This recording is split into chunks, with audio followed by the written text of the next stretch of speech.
அன்பான தேவ ஜனங்களுக்கு மேய்ப்பர் இரட்சகருமான இயேசு கிறிஸ்துவின் இனிய நாமத்தின் நல்வாழ்த்துகள். இன்றைய செய்தியிலே ராஜ்யத்தின் பிள்ளைகளாக இருப்பது எப்படி, பரலோக ராஜ்யத்தை பற்றி அடிக்கடி நான் பேசிக்கொண்டே வருகிறோம். இப்போ சமீபகாலத்தில் பரிசுத்த பரலோக ராஜ்யத்தை பற்றிய ஒரு செய்தி போட்டிருந்தோம். ஆனாலும் சில வசனங்கள் மூலம் சில குழப்பங்கள் ஏற்படுகிறது என்பதை அறிந்ததினால் இந்த பரலோக ராஜ்யத்தை பற்றிய சிறிய குறிப்புகள் மட்டும் இதில் சொல்லி அதன் பிறகு கடந்து போகலாம். பரலோக ராஜ்யத்தை பற்றிய ஒரு வீடியோ சமீபத்தில் நாம் போட்டிருந்தோம், அதில் பார்த்திருப்பீர்கள். இன்று ராஜ்யத்தின் நிலை என்ன, இந்த நாம் சொன்ன அந்த பரலோக ராஜ்யத்தின் நிலை இன்று எப்படி இருக்கிறது, அந்த ராஜ்யம் எங்கு இருக்கிறது என்ற குழப்பங்களினால் இந்த செய்தியில் இன்னும் ஒரு தடவை சுருக்கமாக அந்த ராஜ்யத்தை பற்றி தியானிக்கப் போகிறோம். குழப்பத்திற்கு காரணமான 2 வசனங்களை முதலில் தியானிக்கலாம். ஒன்று யோவான் 18:35-37 வரை. பிலாத்து பிரதியுத்தரமாக, நான் யூதனா? உன் ஜனங்களும் பிரதான ஆசாரியரும் உன்னை என்னிடத்தில் ஒப்பு கொடுத்தார்கள், நீ என்ன செய்தாய் என்றான். இயேசு பிரதியுத்தரமாக, என் ராஜ்யம் இவ்வுலகத்துக்குரியதல்ல. என் ராஜ்யம் இவ்வுலகத்திற்குரியதானால் நான் யூதரிடத்தில் ஒப்பு கொடுக்கப்படாதபடிக்கு என் ஊழியக்காரர் போராடி இருப்பார்களே. இப்படி இருக்க என் ராஜ்யம் இவ்விடத்திற்குரியதல்ல என்றார். அப்பொழுது பிலாத்து அவரை நோக்கி, அப்படியானால் நீ ராஜாவோ என்றான். இயேசு பிரதியுத்தரமாக, நீர் சொல்லுகிறபடி நான் ராஜா தான். சத்தியத்தை குறித்து சாட்சி கொடுக்க நான் பிறந்தேன், இதற்காகவே இந்த உலகத்தில் வந்தேன். சத்தியவான் எவனும் என் சத்தம் கேட்கிறான் என்றார். இங்கு இயேசு என்னும் சிலுவையில் ஏறவில்லை, ஆனால் அவர் சிலுவையிலே அவர் போன போதுதான் ராஜ்யம் ஸ்தாபிக்கப்படுகிறது என்று நாம் சொல்ல போகிறோம். ஆனால் அவர் அந்த ராஜ்யத்தின் ராஜ்யம் ஸ்தாபிக்கப்பட்டு விட்டது போல் இங்கு பேசுவதனால் இது 2ஆம் வருகையிலே அர்மகதோன் யுத்தத்திற்கு பிறகு வரக்கூடிய கிறிஸ்துவின் 1000 ஆண்டு அரசாட்சியை குறிப்பதாக இருக்கிறது. அந்த சமயத்தை பற்றி அவர் பேசுகிறார். அப்போதுதான் அவர் பூமியிலே ராஜாவாக வருகிறார். அதுவரையிலும் அவர் வலது பாரிசத்தில் உட்கார்ந்திருக்கிறார். இந்த வசனங்களில் குறிப்பிட்டிருக்கும் ராஜ்யம் பூமியில் அர்மகதோன் யுத்தத்திற்கு பிறகு ஸ்தாபிக்கப்பட போகும் கிறிஸ்துவின் ராஜ்யத்தை குறிக்கிறது. இன்றைய காலகட்டத்தில் ராஜ்யத்தின் பிள்ளைகள் பூமியிலும் மரித்த ஆத்மாக்கள் பரதேசத்தில் சென்று இளைப்பாறுகிறார்கள். அவர்கள் இன்னும் ராஜ்யத்திற்கு வரவில்லை. உயிர்த்தெழுதலும் போது பூமியில் இருக்கும் நீதிமான்கள் பரதேசில் உள்ள நீதிமான்களும் பரதேசில் இருக்கும் ஆத்மாக்களும் பரலோக ராஜ்யத்தின் பிரஜைகளாக வந்து அடைவார்கள். அதாவது அர்மகதோன் யுத்தத்தில் எல்லாம் கலந்து கொள்வார்கள்.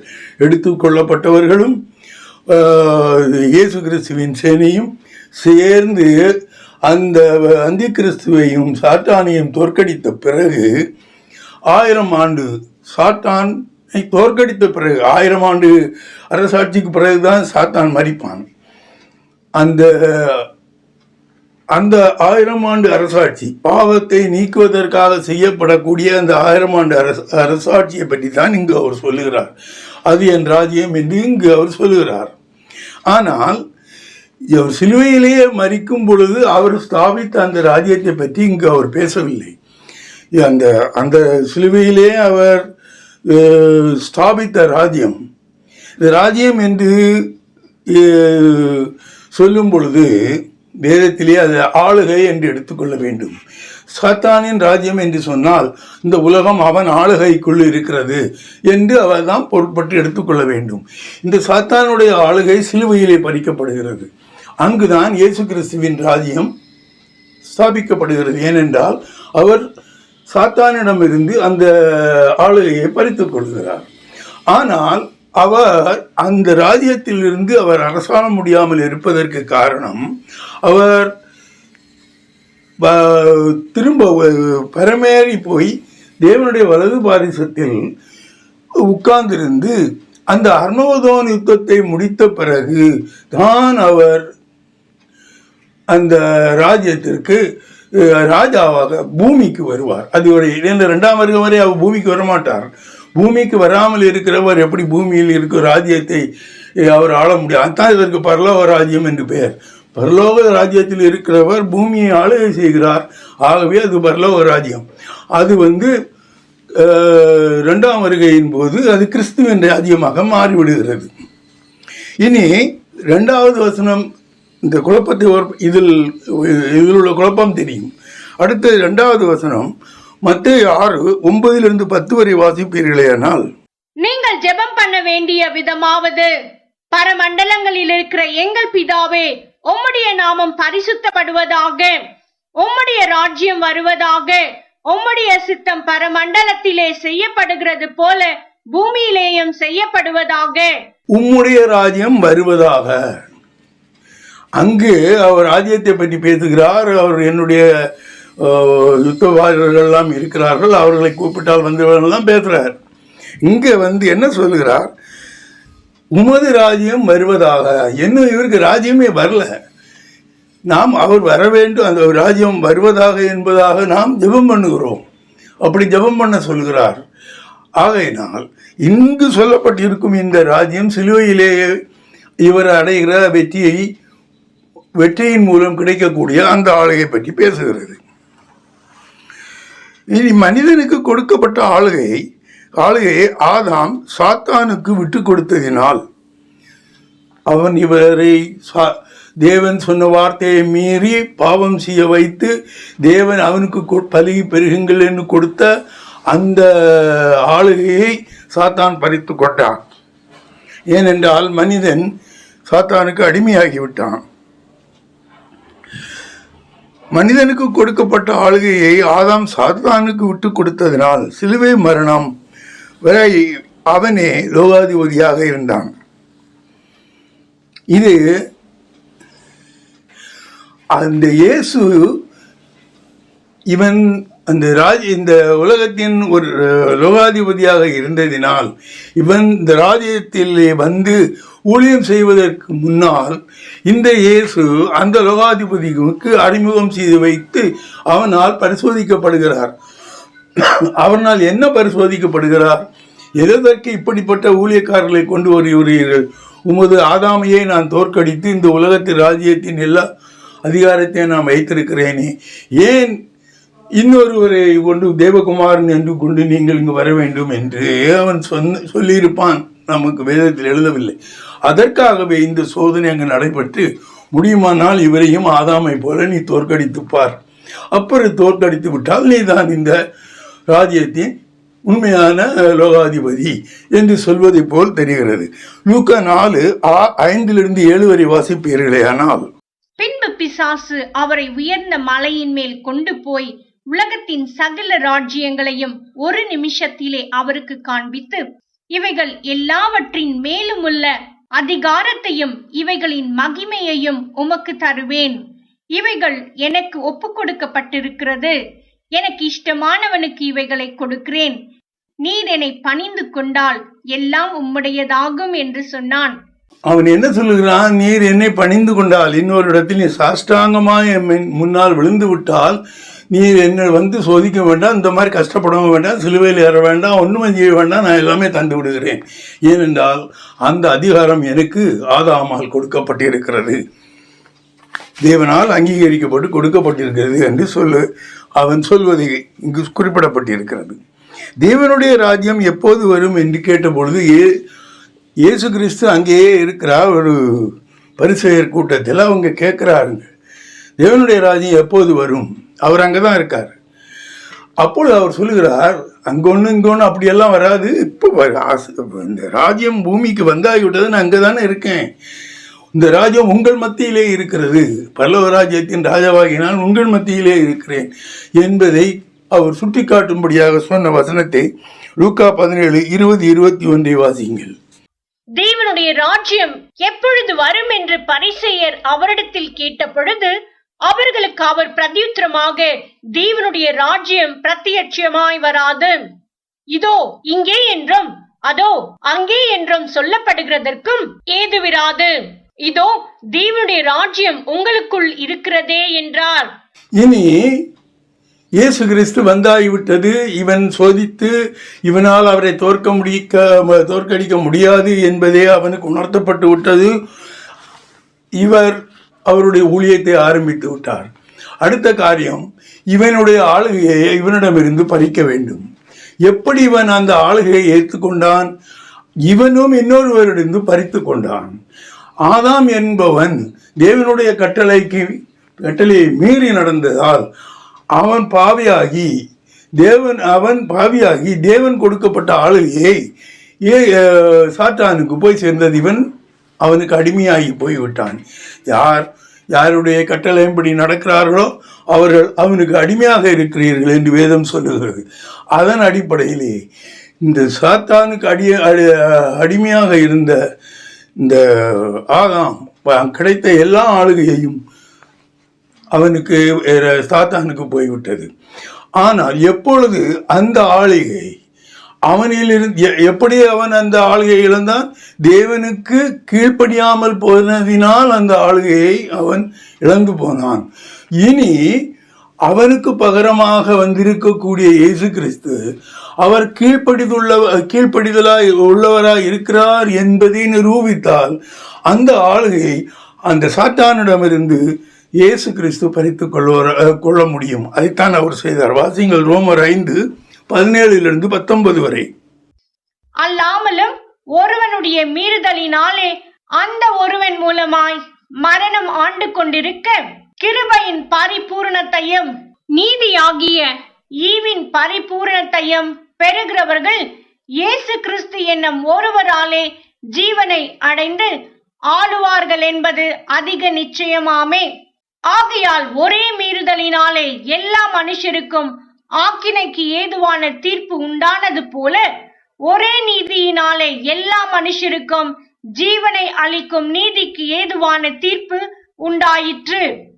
அன்றியும் ஒரே மனுஷனுடைய கீழ்ப்படியாமையினாலே அநேகர் பாவிகளாக்கப்பட்டது போல, ஒருவருடைய கீழ்ப்படிதலினாலே அநேகர் நீதிமான்களாக்கப்படுவார்கள்.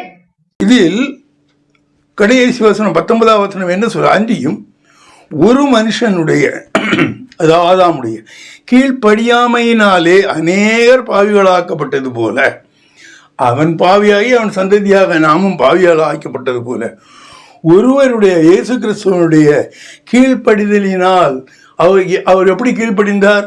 சிலுவை வரை போக வேண்டும். நீ சிலுவையில் போகிறது யாரும் ஈஸியாக ஒத்துக்க மாட்டாங்க. ஆனால் அதற்கு அவர் கீழ்ப்படிந்து அவர் சொன்ன கட்டளையை அவர் அங்கு செய்து முடித்ததினால் அவர் இங்கு அந்த அவன் இழந்ததை இயேசுகிறது திரும்ப பெற்றுக்கொண்டார் என்று இங்கு சொல்லப்பட்டிருக்கும். இனி சிலுவை வரை சாத்தானுக்கு அடிமைகளாக இருந்தவர்கள் ராஜ்யத்தின் புத்திரர்களாகவும் ஸ்லாக்கியத்தையும் எல்லா ஜனங்களும் சிலுவை மரணத்தால் சாத்தானின் பிடியில் இருந்து விடுதலையாக்கப்பட்டனர். இப்பொழுதே உள்ள நிலைமையிலே, அதாவது சிலுவையிலே அவர் மரிப்பதற்கு முன்னால் இருக்கக்கூடியவர் யாரும் ராஜ்யத்திற்கு போவதற்கு அருகதை உள்ளவர் அல்ல. ராஜ்யத்துக்கு இயேசு கிறிஸ்துவை ஏற்றுக்கொண்டவர்கள் தான் அங்கு போக முடியும். இனி இயேசு கிறிஸ்து உங்களுக்காக மரிக்கவே இல்லையே. அப்படி இருக்கும் பொழுது உங்கள் பாவங்கள் எப்படி மன்னிக்கப்படும்? நீங்கள் ராஜ்யத்தின் பிள்ளைகளாக ஆக முடியாது. இனி எபிரேயர் 2:14-15 வாசிப்பீர்களேயானால், ஆதலால் பிள்ளைகள் மாம்சத்தையும் இரத்தத்தையும் உடையவர்களாயிருக்க, அவரும் அவர்களைப் போல மாம்சத்தையும் இரத்தத்தையும் உடையவரானார். மரணத்துக்கு அதிகாரியாகிய பிசாசானவனை தமது மரணத்தினாலே அழிக்கும்படிக்கும், ஜீவ காலமெல்லாம் மரண பயத்தினாலே அடிமைத்தனத்திற்குள்ளானவர்கள் யாவரையும் விடுதலை பண்ணும்படிக்கும் அப்படியானார். இங்கு தெளிவாக சொல்லுகிறார், நான் சிலுவையிலே சென்று மரித்து இரத்தம் சிந்தும் பொழுது நீங்கள் ஒவ்வொருவரும் சாத்தானுடைய பிடியிலிருந்து விடுதலையாகி விடுவீர்கள். உங்கள் பாவங்கள் என் இரத்தத்தினால் கழுவப்பட்டு விடும் என்று இங்கு சொல்லப்பட்டிருக்கிறது. இந்த சாத்தானின் பிடியிலிருந்து நாம் விடுதலையாகி விட்டோம். சாத்தான் அங்குதான் இருக்கான். அவனை இன்னும் ஒன்றும் செய்யலை. ஆனால் அவனிடம் இருந்து எல்லா ஜனங்களையும் விடுதலையாக்கி விட்டாச்சு. ஆனால் அவன் சும்மா இருக்க மாட்டான். அவன் ஏதாவது ஒரு வழியிலே பழையபடியும் இவர்களை அடிமைகளாக்கலாமா, தனக்கு அடிமைகள் ஆக்கி விடலாமா, அப்படியானால் தேவனுக்கு அவர்களை பாவம் செய்ய வைக்க வேண்டும். அப்படித்தான் முயற்சி செய்து கொண்டே இருப்பான். அந்த முயற்சியிலிருந்து நீங்கள் தப்பித்துக் கொள்ள வேண்டுமானால் நீங்கள் தேவனுடைய அடிமைகளாகி அவர் சொன்னபடி கேட்டு அவர் பாதையிலே நீங்கள் நடப்பீர்களேயானால் அவன் வரமாட்டான். நீங்கள் என்றும் அந்த தேவனுக்கு விசுவாசிகளாக இருந்து அவருடைய பிள்ளைகளாக இருப்பீரானால் அவனுக்கு கீழ் அடிமைப்பட்டு இருக்க முடியாமல் ராஜ்யத்தின் புத்திரராக ஆகிவிடுவீர்கள் என்பதை ரோமர் 6:16-23 வரை வாசியுங்கள். மரணத்துக்கு ஏதுவான பாவத்துக்கானாலும் நீதிக்கு ஏதுவான கீழ்ப்படிதலுக்கானாலும் எதற்கு கீழ்ப்படியும்படி உங்களை அடிமைகளாக ஒப்புக் கொடுக்கிறீர்களோ அதற்கே கீழ்ப்படுகிற அடிமைகளா இருக்கிறீர்கள் என்று அறியீர்களா? முன்னே நீங்கள் பாவத்திற்கு அடிமைகளா இருந்தும் இப்பொழுது உங்களுக்கு ஒப்புவிக்கப்பட்ட உபதேச சட்டத்திற்கு நீங்கள் மனப்பூர்வமாய் கீழ்ப்படிந்ததினாலே தேவனுக்கு ஸ்தோத்திரம். பாவத்தினின்று நீங்கள் விடுதலையாக்கப்பட்டு நீதிக்கு அடிமைகளானீர்கள்.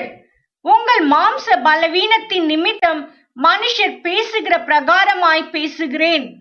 அக்கிரமத்தை நடப்பிக்கும்படி முன்னே நீங்கள் உங்கள் அவயங்களை அசுத்தத்திற்கும் அக்கிரமத்திற்கும் அடிமைகளாக ஒப்புக் கொடுத்தது போல இப்பொழுது பரிசுத்தமானதை நடப்பிக்கும்படி உங்கள் அவயங்களை நீதிக்கு அடிமைகளாக ஒப்புக்கொடுங்கள். பாவத்திற்கு நீங்கள் அடிமைகளாய் இருந்த காலத்தில் நீதிக்கு நீங்கினவர்களாயிருந்தீர்கள்.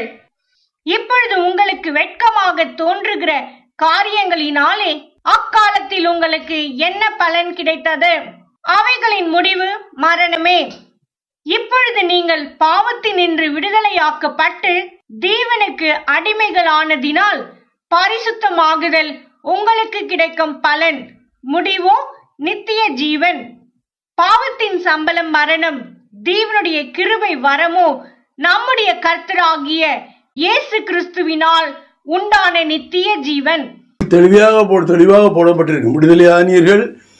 ஆனால் விடுதலை ஆன பிறகு, அவனிலிருந்து விடுதலை ஆன பிறகு நீங்கள் தேவனுக்கு அடிமைகளாக இருக்க வேண்டும், அல்லது நீங்கள் தேவனுக்கு புத்திரராக இருக்க வேண்டும், அவருக்கு சேவம் செய்ய வேண்டும். அப்பொழுதுதான் அவனிலிருந்து முற்றிலுமாக நீங்கள் விடுதலையாகப்பட்டவர்களாக இருப்பீர்கள். இது மிக குறைவாக நடக்கிறது. விடுதலையானவர்கள் என்று அநேகர் தெரியாமலேயே இருக்கிறார்கள். வேது சொல்லும்போது சொல்லுவான்,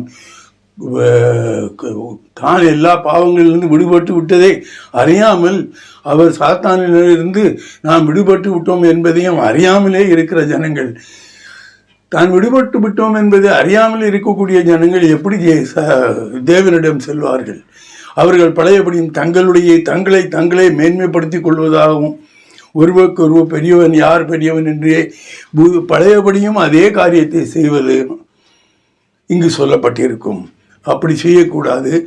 நாம் தேவனுடைய வழி, அதாவது இயேசு கிறிஸ்து தேவனுடைய வார்த்தைகளை நமக்கு கொடுத்தார். அந்த வார்த்தைகளின் பின் நடந்து நாம் நித்திய ஜீவனுக்கு எதிராக நடப்போமானால் இந்த பூமியில் இருக்கும் வரைக்கும் சாத்தான் பழையபடி நம்மை அடிமையாக்க முடியாது. முதலில் அவன் நம்மை அடிமையாக்கினான், இப்பொழுது நாம சென்று அவனுக்கு அடிமையாகி விடுகிறோம். அந்த நிலைமை மாற வேண்டும். சாத்தானிடம் இருந்து ஆளுகை சிலுவையிலே பறிக்கப்பட்டு விட்டது என்பதை பதிலடியார் அதை ஒரு உறுதியாக சொல்லுகிறார்னா அத்தாரிட்டி, அதுக்குள்ள ஆதாரத்தோடு சொல்லுகிறார். கொலோசியர் 1:13 வாசிப்பீர்களேயானால், இருளின் அதிகாரத்தில் நின்று நம்மை விடுதலையாக்கி தமது அன்பின் குமாரனுடைய ராஜ்யத்திற்கு உட்படுத்தினவருமாய் இருக்கிற பிதாவை ஸ்தோத்தரிக்கிறோம். அன்பின் குமாரனுடைய ராஜ்யத்திற்கு உட்படுத்தினவர். இது சொல்லும்போது, கொலோசியர் சொல்லும்போது இயேசு சிலுவையில் அறைந்தாகிவிட்டது. ஆகையினால் இப்பொழுது அவருக்கு ராஜ்யமாக வந்து விட்டது. சாத்தான் கையில் என்ற ராஜ்யத்தை அவர் பறித்து விட்டார்.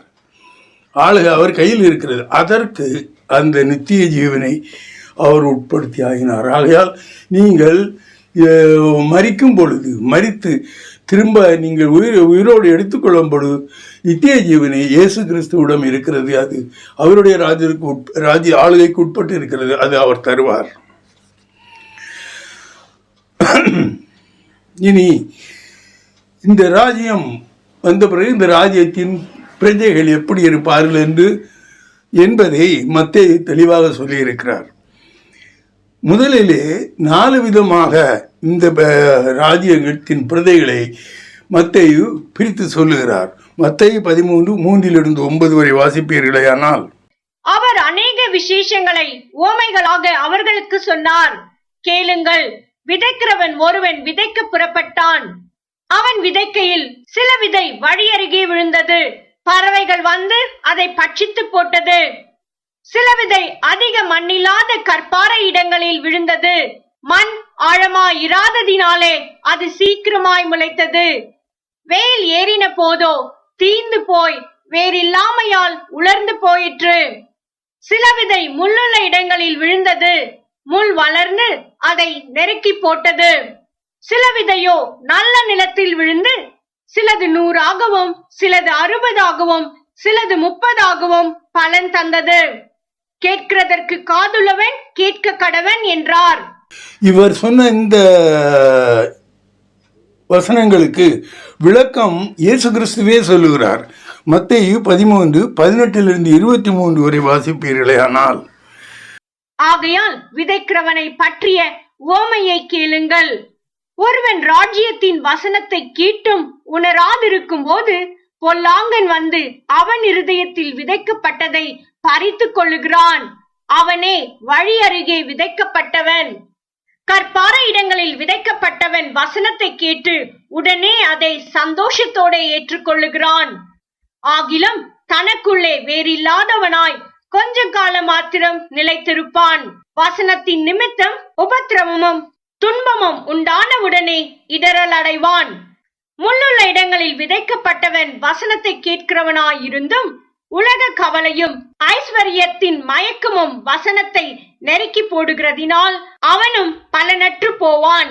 நல்ல நிலத்தில் விதைக்கப்பட்டவனோ வசனத்தை கேட்கிறவனும் உணர்கிறவனுமாயிருந்து 100ஆகவும் 60ஆகவும் 30ஆகவும் பலன் தருவான் என்றார். தனக்கு அது போடப்பட்டிருக்கும்.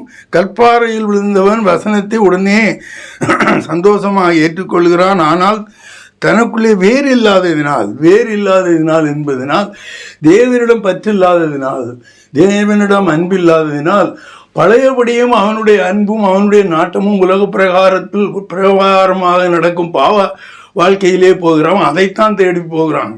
விக்கிரக ஆராதனையை தேடி போகிறான். அவன் பழையபடியும் அதில் நாட்டம் கொண்டு சொல்வதனால் அவனால் நிலைத்திருக்க முடியவில்லை என்று இங்கு போடப்பட்டு இருக்கிறது.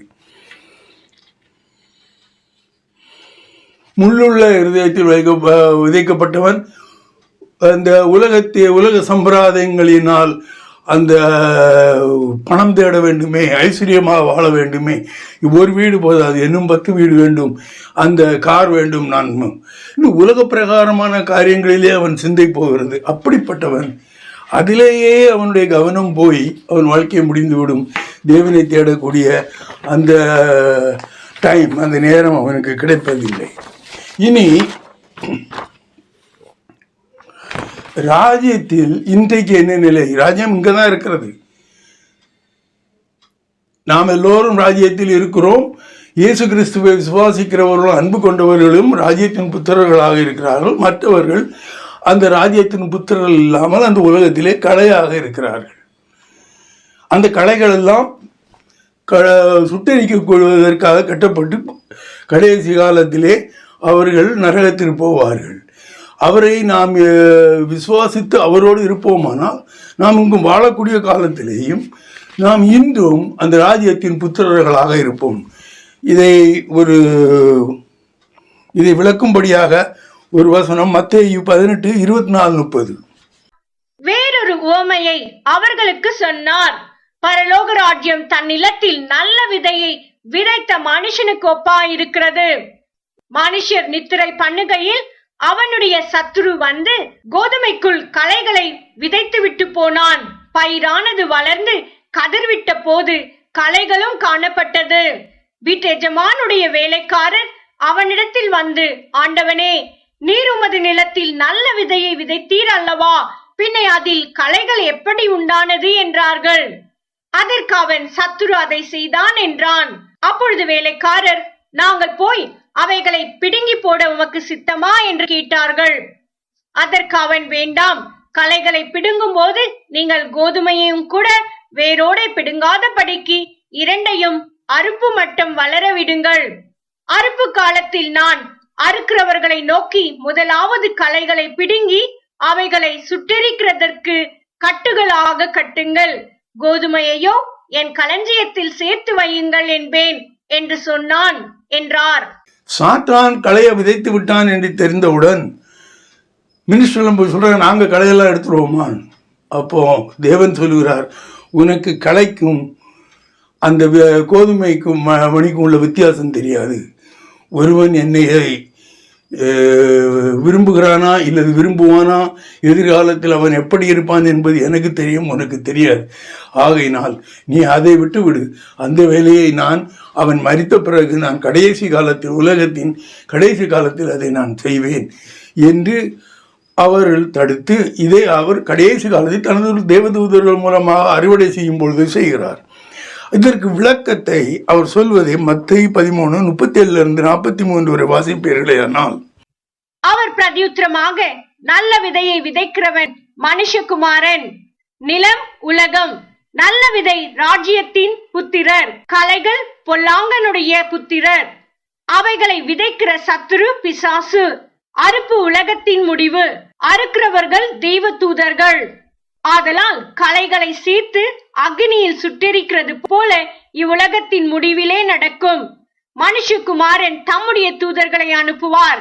அவர்கள் அவருடைய ராஜ்யத்தில் இருக்கிற சகல இடரல்களையும் அக்கிரமம் செய்கிறவர்களையும் சேர்த்து அவர்களை அக்னி சூளையிலே போடுவார்கள். அங்கே அழுகையும் பற்கடிப்பும் உண்டாயிருக்கும். அப்பொழுது நீதிமான்கள் தங்கள் பிதாவின் ராஜ்யத்திலே சூரியனை போல பிரகாசிப்பார்கள். கேட்கிறதற்கு காதுள்ளவன் கேட்க கடவன்.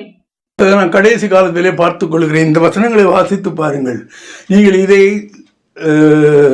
சர்வசாதாரணமாக விட்டுவிடும் பொழுது ராஜ்யம் இல்லை, ராஜ்யம் இங்கே இருக்கிறது, ஸ்தாபித்தாகிவிட்டது, நடந்து கொண்டிருக்கிறது. நீங்கள் ராஜ்யம், இப்படி கேள்வி என்னவென்றால், நீங்கள் ராஜ்யத்தின் புத்திரர்களா இல்லையா? நீங்கள் ராஜ்யத்தின் புத்திரர்களா இருந்தால் நலமோடு இருப்பீர்கள்.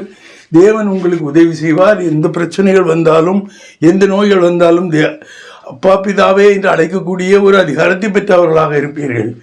ஆனால் அது இல்லாமல் நீங்கள் களையாக வாழ்வீர்களே. ஆனால் நிலங்களில் இருந்து இந்த நீருக்கு, இந்த நிலத்திற்கு, இந்த நெற்கதிற்கு, கோதுமை மணி செடிகளுக்கு கிடைக்கக்கூடிய எல்லா தண்ணீரும் உங்களுக்கு கிடைக்கும், எல்லா உரமும் உங்களுக்கும் கிடைக்கும், களைக்கும் கிடைக்கும். ஆனால் கடைசி காலத்திலே நீங்கள் அம்போ என்று போக வேண்டியது இருக்கும். இது பின்னால் நினைத்து வருத்தப்படுவதில் அர்த்தமே இல்லை. தெளிவாக இப்போதும் தேவனுடைய ராஜ்யத்தில் அவருடைய ஆளுகையில் தான் இருக்கிறோம். ஆனால் நீங்கள் அவர் ஆளுகையை ஏற்று அவருக்கு கீழ்ப்படிந்திருக்கிறீர்களா, இல்லது அவர் ஆளுகை வேண்டாம் என்று தள்ளிவிட்டு கலையாக நீங்கள் உலகத்திற்கானவைகளை கண்டு நீங்கள் அதன் மேல் ஆசை கொண்டு இன்னும் எனக்கு வேண்டும், இன்னும் என்று வேண்டும் என்று இவருடைய ஆசீர்வாதத்தை நாடாமல் உலகப்புறமான காரியங்களை நாடும் பொழுது அந்த சாத்தானுக்கு அடிமையாகி போகிறார். சாத்தான் என்றுமே மனிதனை அவன் நினைப்பதும் இல்லை. அவனை ஒரு கருவியாக உபயோகப்படுத்தி தேவனுக்கு எதிராக நடத்துகிறான். கிறிஸ்து ராஜ்யத்தின் நீதிமான்களை ராஜாக்களாகவும் ஆசாரியர்களுமாக வைக்கிறார். இங்கிருந்து ஜனங்கள் கேட்கலாம், எங்களுக்கு என்ன கிடைக்கும்? நீங்கள் மரித்த பிறகு நீங்கள் தேவனுடைய ராஜ்யத்தில் இப்பொழுது போய் இருப்பீர்கள், இளைப்பாரி கொண்டிருப்பீர்கள். அந்த ராஜ்யம் பூமியிலே வெளிப்பட்ட பொழுது நீங்கள் ராஜாக்களாகவும் ஆசாரியர்களாகவும் இருப்பீர்கள். வெளிப்படுத்தல் 1:6 வாசிப்பீர்களேயானால், நம்மிடத்தில் அன்பு கூர்ந்து தமது இரத்தத்தினாலே நம்முடைய பாவங்கள் அற நம்மை கழுவி தம்முடைய பிதாவாகிய தேவனுக்கு முன்பாக நம்மை ராஜாக்களும் ஆசாரியர்களும் ஆக்கின அவருக்கு மகிமையும் வல்லமையும் என்றென்றைக்கும் உண்டாயிருப்பதாக. ஆமேன். இதுவரை இந்த செய்தியில் நாம் வாசித்ததில் ராஜ்யத்தை பற்றி கவலைப்படவே, ராஜ்யம் ஆல்ரெடி வந்தாகிவிட்டது, ராஜாவும் வந்தாகிவிட்டது, ராஜ்யம் பூமியிலே வந்தது என்று இங்கு எல்லாம் இது வாசித்த எல்லாவற்றிலும் நீங்கள் வாசிக்கலாம். ராஜாவாக இயேசு கிறிஸ்து இருக்கிறார், ஆனால் அவர் பரலோகத்தில் இருக்கிறார். பரலோகத்தில் இருந்து அவர் ஆளுகை செய்வதனால் அதை பரலோக ராஜ்யம் என்று சொல்லுகிறோம். அவர் பூமிக்கு வந்து பூமியிலே ஆளுகை செய்வது எப்பொழுது? 2ஆம் வருகையில் தான் சாத்தியமாகும். 2ஆம் வருகையில் அவர் பூமிக்கு வருகிறார். வரும்பொழுது அவர் பூமியிலே அதனுடைய ராஜாவாக இருப்பார். ராஜ்யத்தின் பிரஜைகளாக இருங்கள். நீங்கள் தேவனுக்கு கீழ்ப்பட்டு அவர் சொன்னவைகள் அதைகளின் நடங்கள். நீங்கள் ராஜ்யத்தின் புத்திரர்களாக இருப்பீர்கள். இது கட்டாயம் தேவை. இதை உதாசீனப்படுத்தவோ சிரிக்க இதெல்லாம் சும்மா வம்பா சொல்லுகிறார்கள் என்று போகக்கூடாது. நேரம் திரும்ப கிடைக்காது. அவர் வரக்கூடிய காலம் நெருங்குகிறது. அவர் வந்து ராஜாவாக உட்கார்ந்து அவருடைய சிம்மாசனம் எருசலேமில் ஸ்தாபிக்கப்பட அங்கு வந்து அவர் உட்கார்ந்து விட்டாரே. ஆனால் அதன் பிறகு நீங்கள் அநேக உபத்திரவங்களை நேர்கொள்ள நேரிடும். இதை பற்றி அதிகமாக இன்னும் வாசித்தால் உங்களுக்கு நிறைய கிடைக்கும். அன்பான பிதாவே, மேய்ப்பர் இரட்சகருமான இயேசு கிறிஸ்துவே, எல்லாரும் வழி நடத்தும் ஆவியானவரே, உமது பிள்ளைகள் எப்படி வாழ வேண்டும், ராஜ்யம் எங்கிருக்கிறது, ராஜ்யத்தின் ராஜா யார், ஏன் அவர் பூமிக்கு வரவில்லை, வரக்கூடிய நேரம் வரை நம்மை எப்படி அவர் காக்கிறார், நாம் என்ன செய்ய வேண்டும் என்பதை எல்லாம் பற்றி நான் அவர்களுக்கு சொன்னேன். அவர்களுக்கு தெரிந்திருக்கும், வேதத்தை வாசிக்கிறவர்களுக்கு இவைகளெல்லாம் தெரிந்திருக்கும். ஆனால் ராஜ்யம் எங்கே இருக்கிறது, ராஜ்யம் எங்கே இருக்கிறது தேட வேண்டிய தேவையே இல்லை. ராஜ்யம் இங்கே ஸ்தாபிக்கப்பட்டு விட்டுள்ளது.